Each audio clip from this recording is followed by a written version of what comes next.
All right, everybody. Welcome to this week's new episode. Um, I know they're coming out a lot, but you got to remind me, you got to remember, I am trying to catch up. So you're going to be seeing about a couple posts throughout this next week or so, and that's just us catching up. Hopefully by the 26th, we are just back to our regular schedule, which should be every Sunday. We'll get a new episode, and I hope you guys enjoy it. But I think had a blast watching this one because this is a cult classic. We're getting everything that started off with a lot of horror genre, and there's really cool things that we can kind of discuss about it. Again, we're watching this. We're going to be discussing it here with your buddy Gio. That's me, and it's a classic. It's Silence of the Lambs. We get Jane Foster, Anthony Hopkins, which portrays a serial killer very well, and then just other stuff that we're going to be discussing that I kind of notated that I thought was very interesting now that time has passed and this movie has been out for a very long time. But it's a classic, so there's going to be a lot of things that I'm going to say that you should know, phrases that you should know that a lot of people always repeat, because those are the phrases that have been very iconic to this movie. But let's go ahead and get started, and let's get that theme song on there.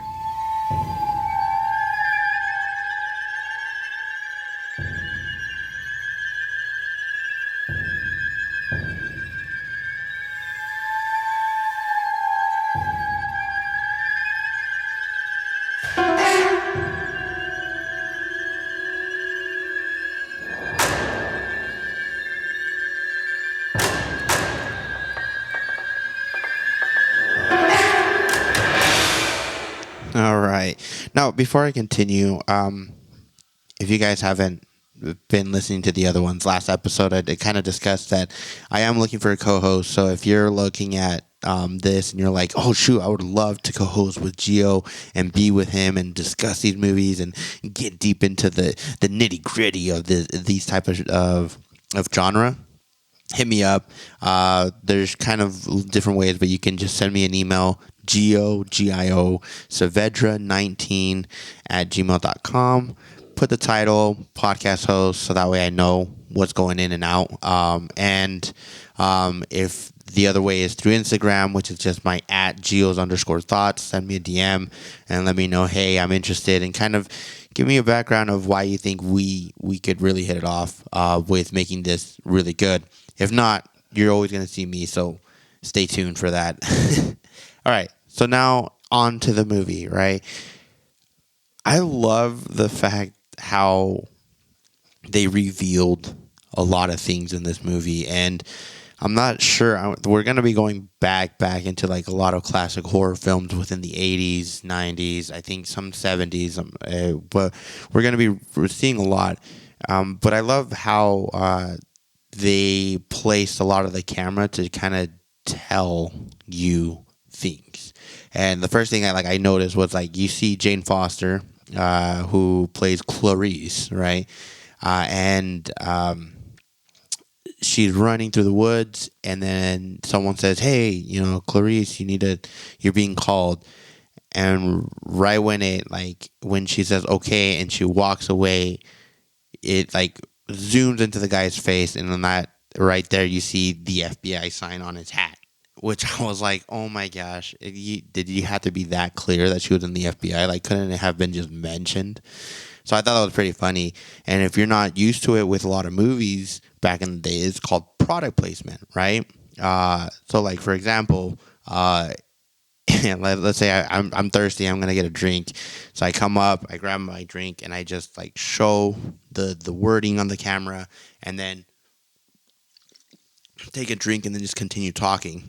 And for everybody listening, I just took a drink off my sparkling ice water, cherry limeade, really delicious. They're not a sponsor, but I'm just saying really delicious. But that's how product placement is, right? You just see it. So I thought it was just very hilarious that they did that, to state that she was in the FBI rather than maybe her walking into the building that said FBI. They just got the hat. Um, so what I thought was very interesting is that we get kind of this movie that probably was gathering a lot of information from the FBI because uh, they want to figure out how to catch this serial killer, and in order to figure that out, they needed to interview the serial killers they had caught and that are in prison, and they just want to get into their mind to figure out exactly what they were thinking or how this new serial killer could be caught, like what were his mannerisms that these people will divulge. And because we're from the U.S. and we somehow are so fanatic with these serial killers that we create documentaries and documentaries and documentaries of thousands of things. I watched all the documentaries like with Ted Bundy. I haven't watched everything else yet. Like if you're gonna ask me, have I watched the one with oh my gosh, it'll come back to me. But the guy who was eating human flesh, Manson was it? I don't know. Well, one of them, but as for the things, but like I saw Ted Bundy's, and I thought it was very interesting how catching him after a long time, catching him and then realizing that they had another serial killer on the loose, they are like, hey, let's interview him and see if he can help us out. And they would go and interview him and kind of give him like the case to case and let him lead because serial killers or these people that are kind of like narcissistic want to be the leaders, so they would try to like manipulate in a way to get them to get clues to find this other new serial killer, which I thought was very interesting, and I loved how they displayed it with Hannibal Lecter because he was like someone very intelligent. He was, a professor. He did psychology, so he had a lot of this background. And I loved how he like diverted their questions. Which, if you looked at Bundy's, he would do the same thing, right? He would change the subject, he would revert the questions, or he would try to gain something out of it, and things like that. So I thought it was pretty cool that they were displaying what they were doing back from the 70s and 80s and all that stuff, and they just made a movie of it. I'm not sure if it coincides with the book from Hannibal Lecter, like the Silence of the Lamb, the book that actually is based on. But I thought it was pretty cool in the movie. They kind of displayed that, and so going into it, I loved learning about that because one of my favorite shows was Criminal Minds, and the whole behavioral analysis unit or the BAU and how that all started was basically them interviewing all these serial killers that had been caught and figuring out what was in their mind, right? And so now they have a whole unit and they focus on all these things. And I'm not sure if the U.S. is the only one that has serial killers because I swear we have like a list. Like I think we're pretty close. You know what? I think in Adam's Family too, Family Values, they even make like a joke about having like trading cards. Which I thought was hilarious. But they have trading cards of all of them. So I feel like maybe we have a lot more than other countries. But if you're from like a different country and you're listening to this, let me know if you probably also have serial killers. I'm not sure if you display them as the U.S. does, but if you don't, well, good, because they shouldn't be displayed. Anyway, I think back to this. I think the most messed up part of them choosing Clarice was two reasons that they kind of stated. Like, well, do you know why he chose? Like, I think one of them said, "You know why you were chosen?" And she's like, "No," or maybe I'm skilled.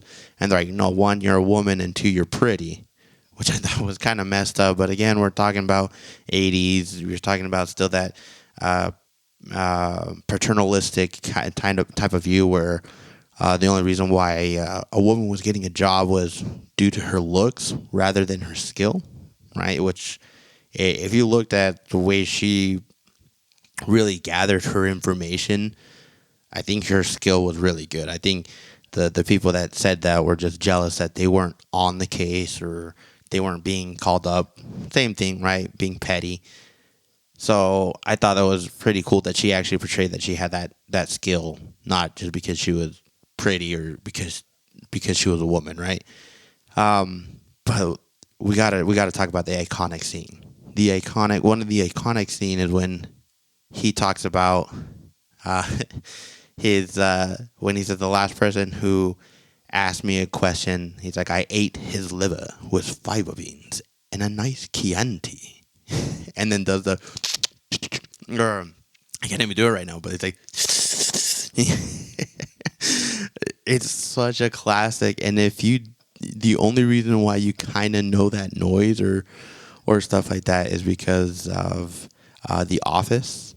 Let me reiterate your mind with how Dwight defaces of like those CPR mannequins, puts it on his face and says Clarice, and then does the. It's so funny how they parodied it, but it's just a really good line. And for us Marvel fans, we know that She-Hulk kind of not parodies it, but kind of says it when she's gonna go see the Abomination, and she's like, "Whoa, is he gonna, serve me liver with fiber beans and a nice Chianti?" And they just like give her a look, and I'm not sure if they didn't like recognize it, but I feel like that was pretty clever because it was almost the exact same kind of scenario. She was walking in, one woman, legal, going in to talk to some big, scary person, right? And obviously, Hannibal Lecter wasn't a big, scary person, but his way of talking to people, like his manipulative way, I think made him really big and scary. Now, one of the grossest things I saw that even to me was gross that she got jizz on her face. That was so gross. That was so gross. And I'm not sure that if it's just me. I think that was the grossest thing ever, and I think he got what was coming to him. Right. I think Hannibal Lecter really made him pay. Not sure how he ended up dying, but I'm not sure if he killed himself or like talked his way into just killing himself. I don't know. He was very good in being manipulative. But I'm glad he got it because I think that was like the grossest part ever. And glad that ended the way it did. Um, the good part about her doing all this is I'm glad she was getting paid. Because there was a lot of things she did that I was amazed that she was doing. Like if I wasn't getting paid, I wouldn't go to an abandoned not garage, storage center to find clues, right? Like there would be no way I would step somewhere there if I was not getting paid. So I'm glad she was like, "Oh no, I'm going to be doing this and I'm getting paid for it." Like cool. Like that's the good part about it. I don't know. She had a lot of guts. Maybe I don't have too many guts on that, but I think it was really good that she was like following the clues and trying to figure things out and went to the locations to find it. Now, I am a very serviceful, someone who likes to help out and commit service. But every time I see these movies, it kind of reminds me we gotta be super careful, because we get this girl who's walking in and sees that someone's struggling to put their couch or into the bed, right? Or not bed, into their car, the bed of their car, right? And she was just like, maybe I should struggle and give it. He did like put like he had a fake like broken arm, but still, it's like I don't know. It's dark. It's in the middle of the night. I don't even know who you are. Like I think we need to kind of pay attention of who our neighbors are. But the fact that she was just like, nope, I am gonna help this dude, and ended up being the serial killer, Buffalo Bill. I think it was just like it reiterated to me, you know what? Just, get out of your car, get your stuff, go directly to your house. Now, if you have a garage, you're safe. You're good, right? Close the garage really quick, turn off the car, go inside, right? Kind of just keeping it safe. But for everybody that doesn't, I would say think twice. I'm not saying like don't help, but I'm just saying think before helping. I don't know how to say it. Like be of service, but not of service. I don't know. Think that through. But for me, I was just like, man, this is a good lesson of why we probably shouldn't help people, like random people who are struggling in the middle of the night. At least in the middle of the night. During the day, yeah, you could take some precautions, but there's a lot more like people awake and like, moving around, so I don't think you're gonna get caught as much. But I feel like if you do it at night, a lot of people are already in their house. No one really is outside, so it doesn't really matter. And so I think that's just being precautious is one of the things that works. So now, what I've kind of reverting into that. So now that girl got caught. Now we go into the thing that I think is kind of ridiculous, but always happens. And that is when someone who has a lot of money or power or are in a position of power are able to then make a bargaining, or like they end up always bargaining with the serial killers to be able to get the gain or whatever they want. So the girl that was taken was the daughter of the governor, and so the governor and them were the husband and all of them were willing to let Hannibal Lecter out and do all this and that to be able to find the daughter quickly, right? And all because they're desperate, right? And I know back then technology and everything else was way out of its line, like way out of its line. It wasn't even going to get anywhere close to what them being able to locate the person, because so far they had what, like 5 or 6 deaths already, right? So they've already had women disappear and be killed and found in the manner that they were found. And so I think the desperateness of them are like, no, we don't want this to happen to our daughter, so let's actually bargain. So you get Clarice, who's trying to include him include Hannibal Lecter into the case and kind of helping ish him out. Like they weren't gonna give him too much power, like too much bargaining power. Like he was still gonna get some benefit, but not like in a lot. And then just one instance, he's out of his cage, he's getting transferred somewhere else, he's going all this. Why? Because these people with power and money were like, we need you. And in the end, he ends up escaping. Right? He just, all right, I got my opportunity, I'm about to escape. So again, the way that people become too desperate always leave an opening for people who are a lot more manipulative and smarter in a way to get what they want, right? So I think because you have that power, you shouldn't abuse it. But again, we're living in a world where they always will abuse it. So I don't know how to make that as clear as possible. But anyway, we always end up bargaining with these killers because we're desperate, right? And that happens in the movies and probably happens in real life, hence why it's in the movies, right? There's a reason why these stories are made and these movies are created, because it's happened and someone says, this would be perfect to display in a movie. No one's going to believe it's true, but we know it's true, right? Then we get to meet Buffalo Bill.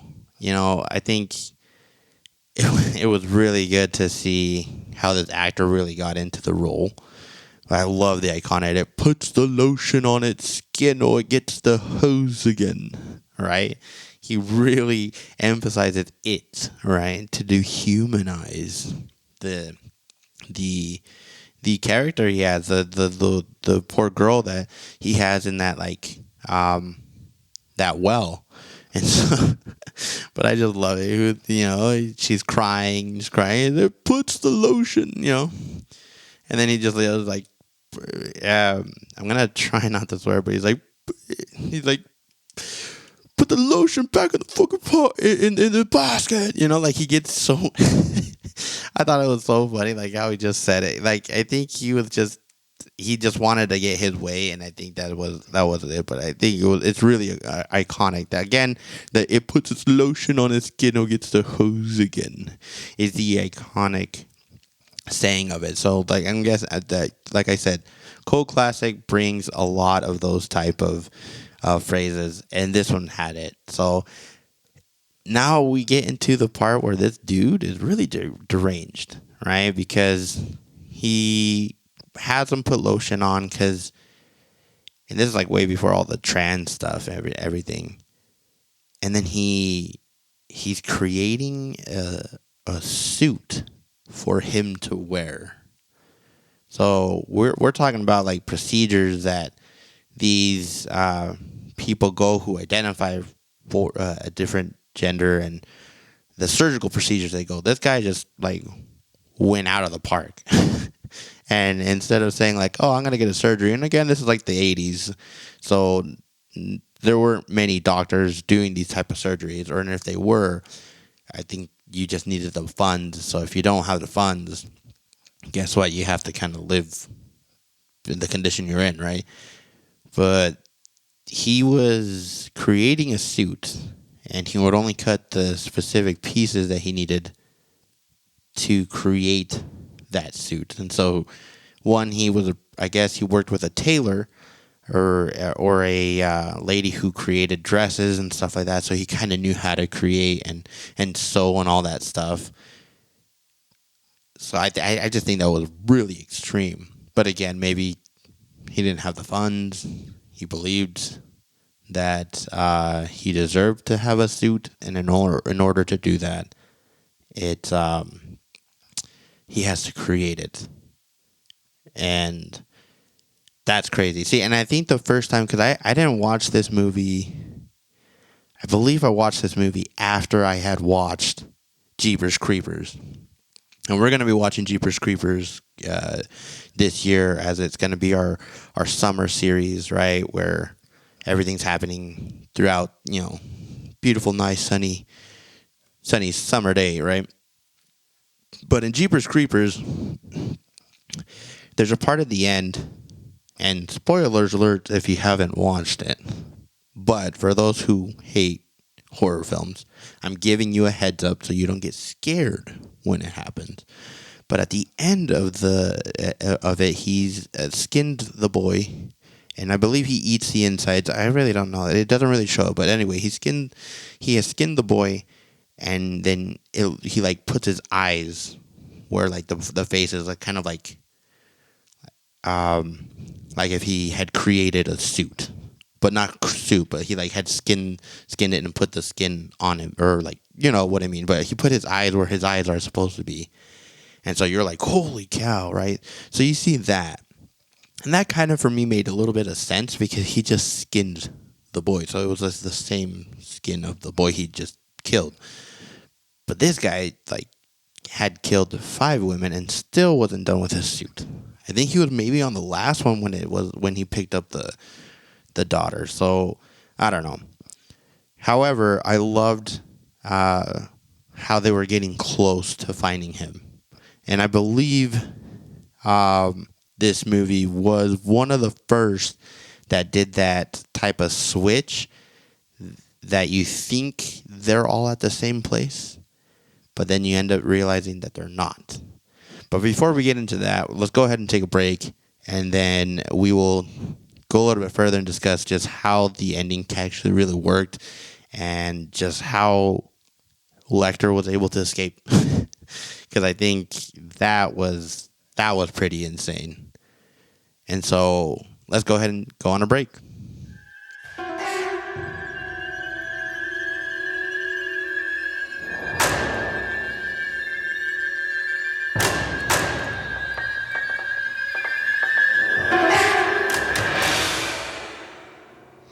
All right.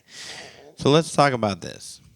This uh, serial killer was caged up in a very open concept location, and he already had planned everything. I just want to know how he was able to get a hold of the pen, because once he had that, like once he saw the pen, he was still strapped up. But there had to, I don't know, there had to be a 1 second moment he grabbed it. And anyway, so he planned his escape, and I thought was pretty intelligent because I knew he was gonna escape, but I had forgotten how he escaped. I had like different perspectives of it. So the fact that he killed one of them, obviously that had to happen. But I thought he had killed the officer at first, and like did a number on his face, right? And then you get all the cops realizing, like, holy cow, I think he's about to escape. And then they get the guy who's dressed up in the cop. And I'm going to say this because if you watched it with me, we already know. But you get, the guy who is like, oh, the cop's alive. Let's get him out of here. And they roll him out and try to find, Lecter. And they think he's on top of the elevator, and they're like, oh my gosh, he's up there. And they do everything possible to get him. And then when they realize that the person that's on top of the elevator is not Lecter, it's actually the cop. And then the greatest reveal that he removes the face mask, right? Like the mask that he skinned off, put on his face to make it look like he got injured, takes it off, and then kills everybody, kills everybody that was in the ambulance, and then leaves. Which goes back to the case that he was so important to this case. He was the one that they needed help to catch Buffalo Bill. And when he escaped, everyone's like, he's gone. And then just left it like that. Like, there was no news of that anybody being like, hey, we're still trying to find him. Like, any clues or anything like that. Or Clarice, if he calls you. Like, nothing. No word. All like, they just briefly say, like, can't believe he's gone. I'm like, this guy was so important to you guys. You guys had him like in a maximum prison, took him out because of these idiots in power, and then he escaped. And it's like, no, well, we got to catch Buffalo Bill first. Then we'll try to find Lecter. And it's like, well, hello. You should be doing both. Like, I think you have enough manpower to find both. But anyway, they focus on Buffalo Bill because I guess he was the one killing currently, even though Lecter already killed. Anyway, so back to the switch, right? And I gotta remember, I think, like, again, we're gonna go through a lot of other movies. So if there's one earlier than this date, then great. But I believe this movie was the first one that did the whole switch. So you get everybody saying, we found where he is. We're gonna go get him. And, Clarice, you helped us out a lot. You keep doing what you're doing on your end. You're in a small little town. We know 100% he's not in that town. We're gonna go get him. And then you see them approaching the house. You see her approaching a house, right? So she's in this small little town. And, like, at the same time, you just see that, the door's being rung. So you're like, oh, no, like, they rung the doorbell. She rung the door. Like, you're just seeing all this. And all of a sudden, they knock in and realize the house is empty. There's no one there. And then you flip, and then you see Clarice in front of the killer, right? Classic switch. I love that.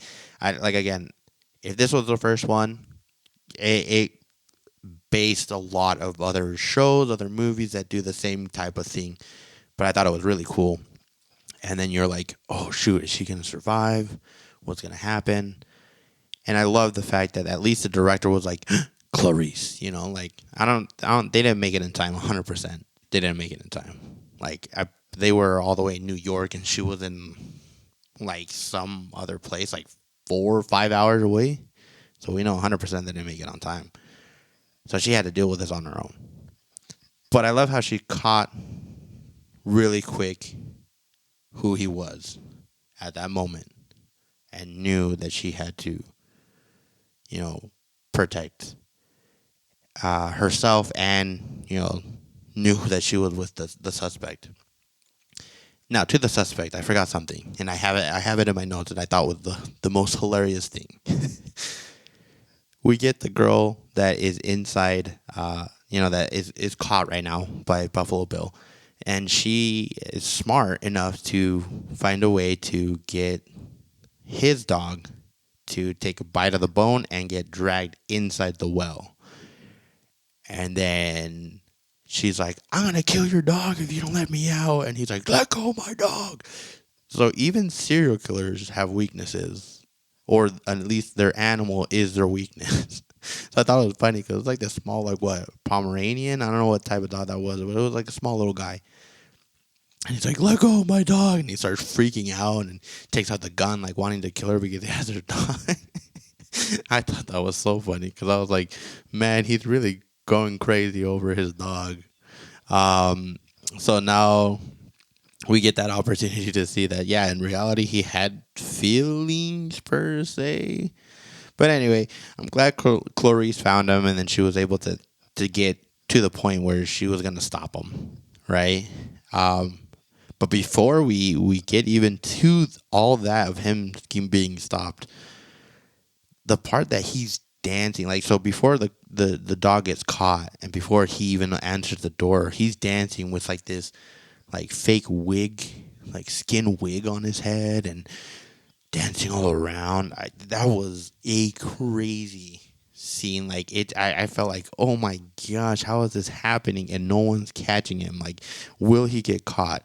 Will this ever and it was just crazy, and just to see how he was just overtaken by his uh his mental instability. Like I just felt like that was pretty crazy to see how he did that, and I'm glad how the ending worked because it was pretty. It was good. I'm not sure if they wanted him alive, maybe to figure out why he did things, even though we kind of got a gist of it, mainly because when they discussed why he would do something like that or things like that, a lot of the discussion was that he thinks that he's a woman, or he believes that he's supposed to be looking in a different way, something like that.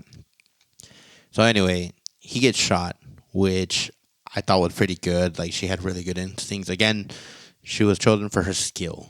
And that's why I thought the people that were petty were like, you're only here because you're a woman and pretty. That's the only reason why Lecter was going to talk to her. It's like, no, she actually really did good to get into Lecter's mind.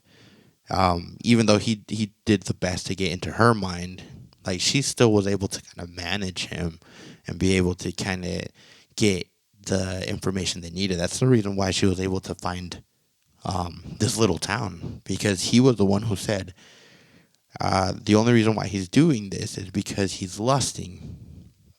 And what do you lust? Like, how do you begin to lust?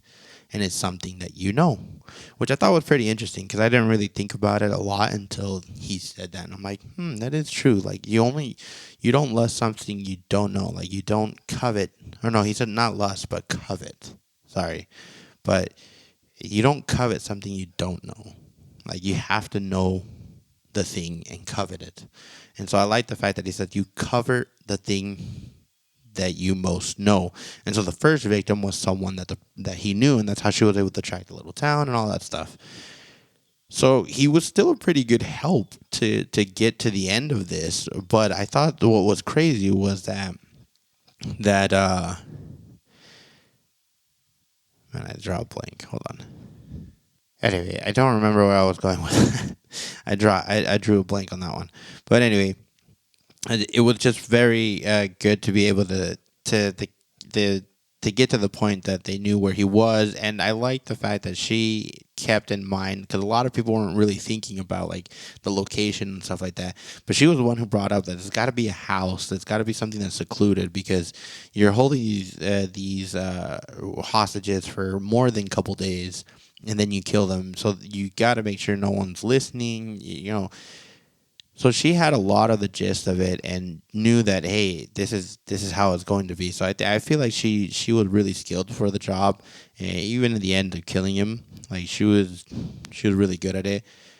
And again, this is where the ending was, where I'm like, she gets a call, and the person who tells her that you have a call is her director, and he's like, hey, you have a call. So, one, how does he not know that's Lecter? Or maybe he does and he's just connected to it. I don't know. But he's just like, hey, you have a call. She gets the call and it's Lecter. I'm just like, how does he not know? And one, again, his escape was so nonchalant. No one ever talked about, okay, now that we got Buffalo Bill, now we got to find Clarice. You got to help us find where he is at. No, they're just like, all right, congratulations, you caught Buffalo Bill. It's all you. Now you're a graduated FBI agent, and now you're going to be working with us again. Like, actually be with us instead of being a student or stuff like that, or still in the academy. And it was just like back to normal life when I'm like sitting here like, hello, Hannibal just escaped, and he could be out killing people. Like, maybe, hopefully you guys don't find it, because again, back then you guys don't have, they had the technology to combine all the police information together. So how are you going to know that that kill is his, other than his MO? But until you find that out, that's how you get into a rabbit hole. So if you're like, holy cow, Gio, calm down, calm down. That's the rabbit hole I get into, because I'm just like, how is it possible that the director is just like, hey, you have a call, but don't ask who the person is? Maybe doesn't even recognize the voice. I don't know. Maybe he didn't really care. Or again, he's connected. We may watch the second one, we may not. I am one of those that do not enjoy when like the sequels come up, or the sequels come up and the actor is changed. I understand circumstances come up, and I know that they just want to make the movie, so they have to pick whoever will do the movie. But when they change like main characters, it's so rough for me to kind of go into it. So I know the next one, which is Hannibal. Yeah, I know they switched Clarice out to a different actress, and I'm not saying that she is not a good actress. I'm just saying they had established Clarice as Jane Foster and her character, to then get this other character. So I think it may be explained in that one, and I may bring it up into the list maybe next year whenever we get around to it. And if you guys actually send me messages and say, hey, let's actually do it, then I'll do it. But until then, we're going to just leave his escape as, him being off the radar forever. And that's how we end it. And of course, he's going to go kill the guy that was, mistreating him a lot in the jail cell, which totally understandable. And he does this freaky walk at the end, which I thought was pretty maniacal to do. But it was his character. It was exactly who he was. He was there to kill, right? And he did what he had to do. So we end it. That's it. That's Silence of the Lambs. And again, if I haven't repeated this so many times, and if I keep repeating many things, it's because when I watch something, I have to repeat it to get it into your mind, right? But this is a cult classic that you have to know the words, at least those couple phrases that are there. But these are the ones that you'll know. If someone says it, it's because of this movie. This movie really started off a lot of good things in the horror genre, and created the fear of the serial killers. We already had multiple serial killers in the U.S., so the fact that they kind of portrayed it, at least Anthony Hopkins portrayed it very well, I thought brought out a lot of good fear, and like, holy cow, these guys are like mentally unstable for sure. I thought he did really great to do that. And it was very enjoyable, and I hope you guys enjoyed it. We'll be going off to the next episode to be Valentine. So, and there's a lot of ones, but it's just Valentine, and it has the guy that was on Bones. So if you don't know which movie we're talking about, I'll be more clear about it. But it's the guy that it was on Bones, and I think Angel as well. So he's the one who is in this movie plus other actors, and we're gonna just be watching that one to continue on uh, the episodes that we missed during February. But other than that, I thank you guys all for joining, and I will see you guys next time.